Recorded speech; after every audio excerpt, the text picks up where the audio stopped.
అరికేళ్ల దీపం ఆ శివుడి ముందు అలా వెలుగుతుంటే ఎంత అద్భుతంగా ఉందో తెలుసా. రెండు కళ్ళు సరిపోవట్లేదు. గుడ్ వైబ్స్, ఏదో ఒక గుళ్ళో ఉన్నట్టు. ఆల్రెడీ యశు అయితే అభిషేకము, పూజ, అలంకరణ అంతా చేసింది.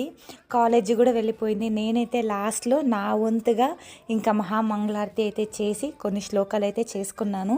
ఇదైతే అభిషేకం చేసింది కదా ప్రసాదం ఇది. సో ఫాస్టింగ్ ఉండే వాళ్ళైతే తీసుకోవచ్చు.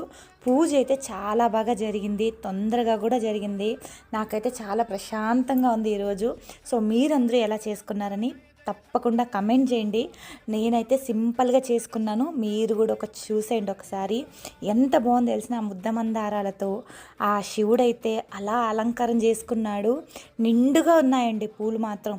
సంపంగి పూలు, శంకు పూలు, మల్లెపూలు, పత్రాలు అన్నీ దొరికాయి. నారికేళ దీపం పెట్టంగానే ఒక వైభవం అయితే వచ్చింది పూజ ఇంట్లోకి. ఇంకా దీపాలు పెట్టుకోవాలనేసి మనసు, కానీ ఆ ప్లేస్ అయితే చాలా చిన్నది కదా, ఒకే స్లాబే.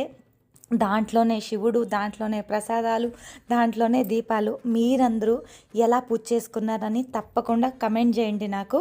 మా దేవుడి ఇల్లు ఎలా ఉందని కూడా